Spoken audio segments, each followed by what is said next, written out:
Bonjour à tous, l'objectif de la séquence ça va être la correction du chapitre sur les mouvements et interactions. Donc là ce chapitre traite particulièrement des mouvements d'un corps. Les objectifs c'est de caractériser le mouvement d'un objet, donc d'un corps en physique on appelle les objets les corps, et d'utiliser la relation, la formule distance égale vitesse fois delta t, la durée. Alors, dans la première activité, on essaie de caractériser et d'identifier qui est en mouvement et qui ne l'est pas, qui est immobile. Et donc, je vous propose d'étudier une situation, donc décrite dans la photo ici. On a un tramway qui passe sur le pont ici. Le piéton regarde passer le tramway sur le pont et il faut compléter le tableau avec les termes immobile et en mouvement. Alors si on se place du point de vue du piéton, donc on voit le tram passer et donc on peut dire que le tram est en mouvement. Si toujours du point de vue du piéton on regarde le pont, il est immobile, il ne bouge pas. Et par contre pour le piéton, s'il regarde, il fixe le conducteur, puisqu'il est dans le tramway, il le voit défiler, donc il est aussi en mouvement. Maintenant on va se placer dans un autre point de vue, on va se placer dans le tramway. Donc on imagine qu'on est dans le tramway en tant que passager. Et donc pour les voyageurs, pour vous qui êtes dans le tramway, le tram est immobile. Oui, si vous regardez par exemple le siège en face de vous, vous voyez qu'il ne bouge pas, donc il fait partie du tramway, le tramway est immobile. Par contre, si vous regardez par la fenêtre et que vous regardez le pont, vous le voyez défiler. Donc le pont est en mouvement. Et de la même façon, comme pour le siège tout à l'heure, si vous regardez le conducteur est en train de conduire son tramway, et donc il est immobile aussi, il n'est pas en mouvement. Pour étudier le mouvement d'un objet, donc, il faut définir un point de référence, puisque le mouvement ici est relatif. Pour le piéton, le tramway est en mouvement, mais pour vous, à l'intérieur du tramway, il est immobile. Donc tout dépend du point de vue. Alors ce point de vue, on appelle ce point de référence, c'est ce qu'on appelle le référentiel. Donc ça, c'est un terme à apprendre. Tout objet qui est lié à la Terre est ce qu'on appelle un référentiel terrestre. Alors je vous proposais une activité sur le site PCCL. Donc on a par exemple la situation suivante, un petit garçon qui est passager d'un train en mouvement, et donc il lâche une balle sur la table qui était en face de lui, et donc on observe la balle rebondir sur la table. Donc sa trajectoire est droite, elle tombe verticalement sur la table et elle rebondit. Si maintenant on se place d'un autre point de vue, c'est-à-dire de l'extérieur, un référentiel terrestre ici, où on voit que le train défile, et la trajectoire de la balle ici n'est plus du tout la même, puisqu'en fait elle effectue à la fois des rebonds et un déplacement vers la droite, le déplacement du train.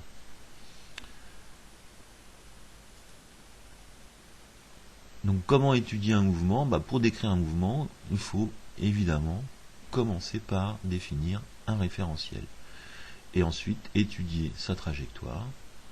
Et on verra après étudier aussi sa vitesse. Alors on parle d'abord de la trajectoire. Donc dans l'activité 2, j'introduis la notion de trajectoire et j'utilise la chronophotographie. Alors qu'est-ce que c'est que la chronophotographie ? C'est la superposition de plusieurs photos prises à intervalles de temps réguliers, de temps très très court. Et puis on voit ainsi les objets défiler, les objets en mouvement. Donc là on a un ballon de basket qui est lancé. Le fond, le terrain, le joueur de basket sont immobiles. Et par contre, le ballon suit une trajectoire du tireur vers le panier de basket. Donc on voit ici les différentes positions du ballon. Tiens, il en manque une ici. Tout au long de son mouvement. J'ai la même chose ici pour un joueur de golf qui tire sa balle. Avec son club, il vient frapper la balle. Donc là, on a les objets qui sont en mouvement, c'est-à-dire le joueur dans son geste. Ce qui est intéressant, c'est qu'on voit bien le club de golf ici qui parcourt toute une trajectoire et la balle lancée ici aussi. L'ensemble des positions, l'ensemble des différentes positions dans le temps des différents objets, ça décrit tout simplement ce qu'on appelle la trajectoire. Donc la définition d'une trajectoire, c'est l'ensemble des positions d'un objet pendant son mouvement. Alors on va définir trois cas très simples. Le premier cas, c'est la trajectoire rectiligne, c'est-à-dire les différentes positions de l'objet forment une droite. Deuxième cas, très simple aussi, trajectoire circulaire, quand l'ensemble des positions ici décrit un cercle, on dit que la trajectoire elle est circulaire. Et si la trajectoire n'est ni l'une ni l'autre, c'est-à-dire ni rectiligne ni circulaire, on dit qu'elle est curviligne. Et là on a l'exemple un peu du panier, enfin du ballon de basket lancé par le joueur, où on voit les différentes positions qui forment une courbe. Alors dans l'exercice d'après, je m'en ai d'exploiter un petit peu ces définitions pour identifier quel est le type de trajectoire. Donc le ballon de basket, comme je viens de le dire, en fait, je reviens sur la photo, on voit que la trajectoire du ballon forme une courbe ici, donc on dit qu'elle est curviligne.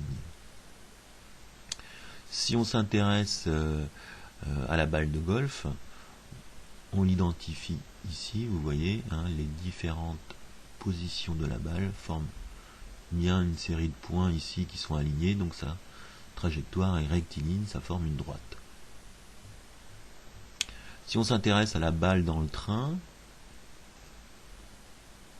donc on voit que là, la balle subit une chute verticale vers le sol, vers le bas, et l'ensemble des positions, ça forme une droite. Par contre, en dehors, on voit que la trajectoire ici forme une courbe particulière qu'on va définir tout à l'heure.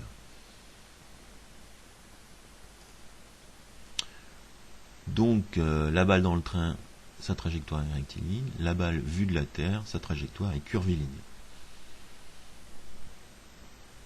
Maintenant, si on reprend le club de golf, là, on voit qu'il a une trajectoire donc curviligne, ça forme une courbe presque circulaire ici. Alors petit exercice, donc on étudie le mouvement de la valve d'un pneu de vélo quand le cycliste pédale, c'est-à-dire quand il est en mouvement, quand il est en déplacement. Donc là, la première idée qu'on peut avoir, c'est que effectivement, la valve est un point de la jante de la roue, là, et donc elle va avoir une trajectoire effectivement circulaire. Attention, tout dépend du point de vue, c'est comme l'histoire de la balle dans le train.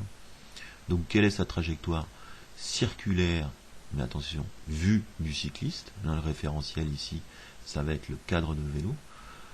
Et qu'est-ce qui se passe si on change de référentiel? Donc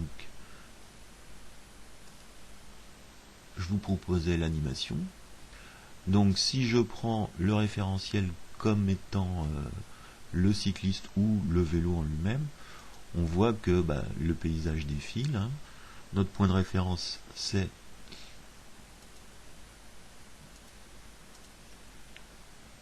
le cadre du vélo, et on voit que la trajectoire est circulaire, ça forme un cercle. Par contre, si on prend comme référentiel un observateur sur la Terre, donc on va voir que la trajectoire de la valve va subir une courbe particulière. Donc la trajectoire est curviligne, on appelle cette courbe une cycloïde. Donc ça, je vous l'ai mis dans la correction. Trajectoire dépend du référentiel, circulaire si on choisit le vélo comme référentiel, ou alors curviligne si on choisit la Terre.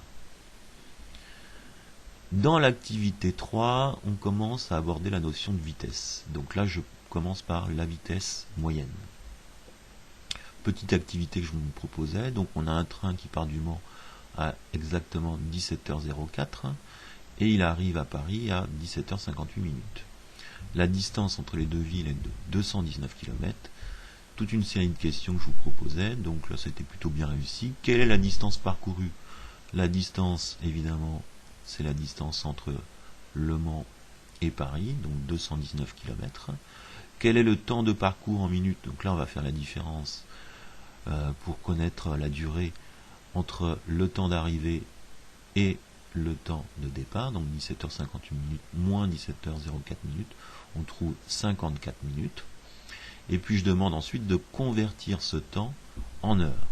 Alors pour la conversion, je vous conseille comme d'habitude de faire un tableau de proportionnalité. Une heure c'est 60 minutes, 54 minutes ça fait combien d'heures? Donc on effectue le produit en croix, 54 fois 1 divisé par 60 et on trouve 0,9 heures. Presque 1 heure, 54 minutes, c'est un petit peu moins d'une heure, donc c'est normal qu'on trouve 0,9. Donc si on veut la vitesse moyenne du train sur ce déplacement, on va faire 219 km en 0,9 heures, ce qui fait 219 divisé par 0,9, ce qui fait environ 243 km par heure. La vitesse moyenne V d'un corps, c'est le rapport, c'est-à-dire la division de la distance parcourue D par le temps de parcours, la durée notée delta T. Alors pourquoi delta? Parce qu'en mathématiques et en physique, delta est une lettre qui désigne la différence, tout simplement. Donc on retient cette formule ici, hein, V, vitesse, égale distance divisée par delta T. Ou, si on la transforme, D égale V fois delta T. Alors je vous ai reproduit la pyramide ici. Distance égale vitesse fois delta T. Vitesse égale distance divisée par delta T, ou delta T égale distance divisée par V. Les unités, alors là on va travailler avec les unités du système international, c'est-à-dire la distance en mètres, la durée en secondes, et donc la vitesse en mètres par seconde. Alors, dans les exercices ou les activités, évidemment, on va aussi être obligé de convertir et de travailler avec des vitesses en km par heure, c'est-à-dire des distances en kilomètres, ou des durées en heures. Alors comment faire pour convertir et passer facilement d'une vitesse en mètres par seconde vers une vitesse en kilomètres par heure? Eh bien, dans l'activité 3, je vous propose un petit exercice de conversion. Combien de mètres par seconde parcourt un véhicule qui se déplace à la vitesse de 90 km par heure? Alors je pense que vous pouvez faire l'expérience de pensée suivante, c'est-à-dire que vous avez tous été passagers d'un véhicule, d'une voiture qui roule sur la route à 90 km par heure. Vous regardez le paysage défiler, vous comptez les secondes et vous imaginez quelle est la distance que vous parcourez en une seconde. Bon, le calcul qui permet d'avoir la réponse exacte, ça va être de faire et d'appliquer la formule vitesse égale distance divisé par le temps, donc 90 km en 1 heure. On convertit les 90 km, donc 90 000 mètres, et l'heure, on l'a converti en secondes, 3600 secondes. On trouve exactement 25 mètres par seconde. Ça veut dire qu'en 1 seconde, on parcourt 25 mètres quand on roule à cette vitesse de 90 km par heure. Alors ça, c'est à retenir parce que c'est un facteur de conversion qui va nous être bien utile pour la suite, c'est-à-dire que 90 divisé par 25, ça fait exactement 3,6, et ce facteur de conversion va nous permettre de trouver très facilement combien une vitesse en mètres par seconde va donner comme résultat en conversion en kilomètres par heure. Donc si je veux passer des mètres par seconde vers les kilomètres par heure, je vais multiplier par 3,6. Et inversement, si je veux passer des vitesses en km par heure vers les vitesses en mètres par seconde, je vais diviser par 3,6. Donc ça, c'est vraiment à mémoriser, à se rappeler. Alors, dans l'activité 4, je vous proposais de réfléchir à la définition que je donnais de la vitesse instantanée. Donc, vitesse instantanée, qu'est-ce que c'est? C'est la vitesse à un moment donné, à un instant donné. Et par exemple, c'est la vitesse qu'on va lire sur le compteur d'une voiture quand on est en déplacement, par exemple. Alors, remarque, on peut la calculer très souvent en l'assimilant à une vitesse moyenne, mais sur un temps très très court. C'est le principe du radar qui va mesurer la distance d'un véhicule sur quelques millisecondes.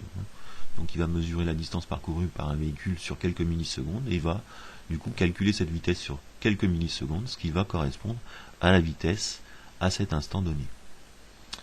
Alors je vous proposais de commenter ce dessin. Donc on a un motard ici qui est un petit peu fâché parce que il est en train de verbaliser un automobiliste qui, selon lui, roulait à environ 160 km/h, ce qui n'est pas autorisé évidemment.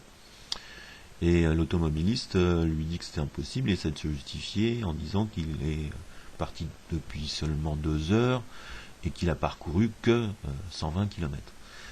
Donc ici, comment commenter ce dessin? Tout simplement, ce dessin, ça illustre un malentendu. C'est-à-dire que le motard parle de vitesse instantanée, c'est-à-dire à un moment donné, alors que le conducteur, lui, parle de vitesse moyenne.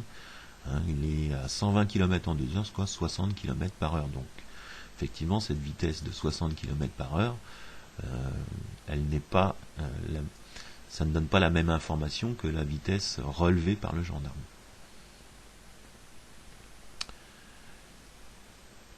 Activité 5, la nature des mouvements rectilignes. Alors, pour décrire un mouvement, on doit décrire sa trajectoire comme on l'a vu, mais aussi on va essayer de décrire l'évolution de sa vitesse. Alors, on va simplifier les études en 3 cas. Alors, je vous propose ici d'observer la situation de la chute d'un objet. C'est toujours une animation qu'on retrouve sur le site PCCL.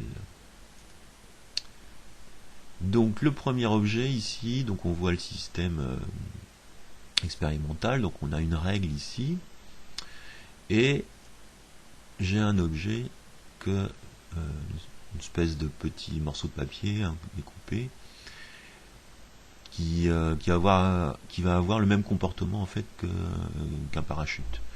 Donc si je le lâche ici, j'observe que le système là crée une chronophotographie de sa chute et j'observe qu'en fait la trajectoire déjà est rectiligne puisque l'ensemble des positions de l'objet pendant sa chute, ça forme une droite. Et puis surtout je vois que les différentes positions sont espacées de la même distance ici. La vitesse de l'objet ici est représentée dans le graphique. Dans le graphique du bas, ici, on a la vitesse en fonction du temps, et on voit qu'elle est constante en fait. Elle ne varie pas. Pendant toute sa chute, en fait, l'objet tombe à la même vitesse. On peut l'évaluer à peu près, elle est environ égale à 2,6. Vous voyez ici, si je fais un repérage sur l'axe des ordonnées, on est à peu près à 2,6 mètres par seconde. Alors maintenant, si j'observe ce qui se passe pour une bille, donc qui n'a pas du tout la même forme géométrique, je vais la lâcher toujours dans le même dispositif expérimental, et là je vais observer donc la même trajectoire, vous voyez, mais l'espace entre deux positions ici va augmenter au fur et à mesure que l'objet poursuit sa chute. Donc ça veut dire que pendant le même temps, il va parcourir des distances de plus en plus grandes. C'est tout simplement l'explication, c'est tout simplement la vitesse qui augmente, c'est-à-dire que pendant sa chute, l'objet va de plus en plus vite. Alors on peut l'observer aussi toujours dans le graphique ici, où on voit la vitesse en fonction du temps, et on voit que la vitesse n'est plus constante, c'est-à-dire que elle augmente en fonction du temps. Par exemple, à 0,1 seconde, la vitesse est de 1 mètre par seconde, et un petit peu plus tard, à 0,4 secondes par exemple, la vitesse a augmenté et elle est de 4 mètres par seconde. Donc la vitesse ici augmente. Alors quand la vitesse augmente, on dit que l'objet est en accélération. il subit une accélération, sa vitesse augmente en fonction du temps. Si je reviens sur mon petit parachute ici, sa vitesse ne subit pas d'accélération, sa vitesse est toujours la même en fonction du temps. Je reviens au document, et donc on va retenir en fait 3 cas de figure. Premier cas de figure, la vitesse est constante, on dit que le mouvement est uniforme. Pour une même durée, les distances parcourues sont égales. Donc on a un véhicule ici symbolisé avec les différentes positions en fonction du temps, vous voyez, et chaque point est espacé de la même distance. La vitesse ici est constante. On parle de mouvement uniforme. Par contre, quand la vitesse augmente, vous voyez ici dans le graphique, ça veut dire que au niveau des points de la trajectoire, ils vont être espacés d'une distance de plus en plus grande en fonction du temps.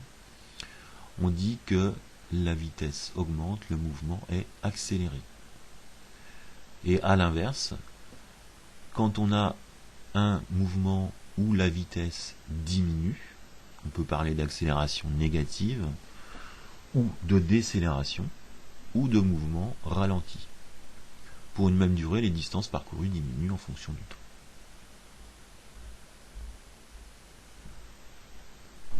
Voilà, c'est terminé. Il faudra passer aux exercices pour la suite.